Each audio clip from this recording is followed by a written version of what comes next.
everybody, this is your host Sandhya and I welcome you all to a Traveler's Touch. I have with me Mrs. Jeyasreeravi, who is an interpersonal life skills trainer and she has mastered the art of meditation. Well, ladies and gentlemen, not just that, she has also cracked the formula of living the life successfully by being just happy. Hi ma'am. Ma'am, to attract goodness, what do we do? What do we have to do to attract all the goodness in the world, to be good ourselves? This can be explained in just a single line. Think good, speak good, do good. Most important, feel good all the time. Alright, brilliant. So I think that sums it up. Do we need to be intelligent to attract goodness? Intelligent in the sense, you need to have that much intelligence to understand What is good, what is bad? that is one thing. And to understand that, you need to be aware that there is something called 16 golden laws or the universal laws, whatever you may call it, that there are certain laws. You need to know these universal laws and you need to apply them, and it is like you need to take time and understand all of it, and you need to apply all the laws. It is this I keep stressing because people think, okay, I know the law of attraction and I'm going to try applying that. And then they may say, yes, it works or it doesn't work, because they may be even unawares complying with all the other laws. Then the law of attraction works for you because it's a package. Right. So you need to have that much of intelligence to understand this, to learn this, and to implement. Alright, for those of us who have joined us just now, 16 golden rules or 16 universal laws, ma'am has beautifully written it in one of her books called The Magical Scroll, which is available on Amazon.in and Flipkart, about which we'll tell you probably in the end. So ma'am, we do a lot of goodness, but we don't really get good back. We get only sorrows. Why is that?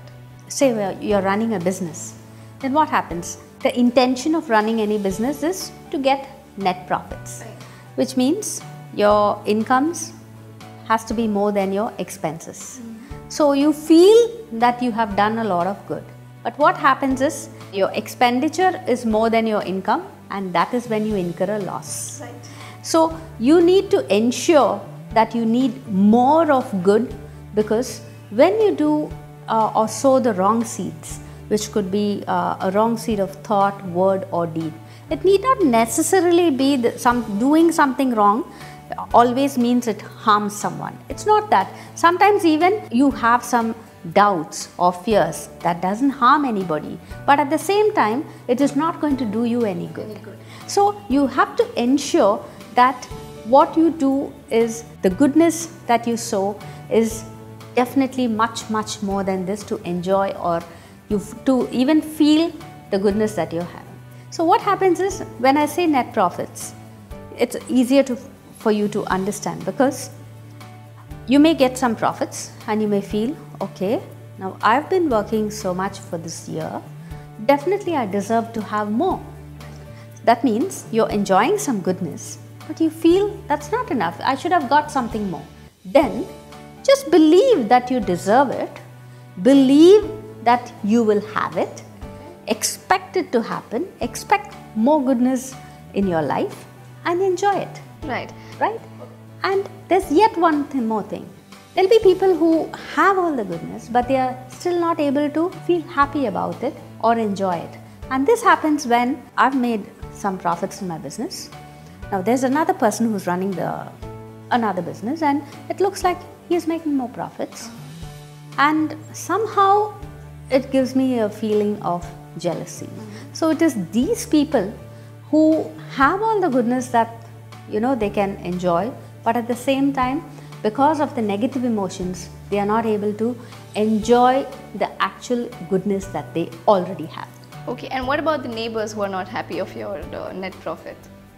It's the same. Whatever I just said for myself, when I'm unhappy or I'm jealous of somebody, I'm not able to attract goodness. The same applies to everyone, because this law is universal. Right. All right. And when we are expecting something, how do we, for example, if we have done something, how do we know that what kind of goodness the future has for us? What the outcome would be. Yeah. The question is, why should we know? Because it's like a weather forecast. We go into people who have, look into our horoscopes. It is the astrologer or crystal ball reader, various things in various regions of the world. Why is that so? Because we want to know, I've done something, I've sown the seed, I want to know what fruits I would get. Right. Now, you expected to have some fruits, and that is why you've sown the seed. So, this indicates doubt. See, suppose you want to enjoy mango fruits, you must have sown the mango seed. Right. So, if you have sown for something else, what should your question be? Even if you go to an astrologer or if you want to know, it is not, you don't want to know what the outcome is going to be, because this is what you want. You have fixed it. You want to know, have I sown the right seed? Right. So, would your astrologer know whether you have sown the right seed? So, you need to analyze, this is what I want and this is what I am thinking, speaking or doing. Would this route take me to the destination that I want? And what is that I want? The astrologer wouldn't know, how much ever I try to express it.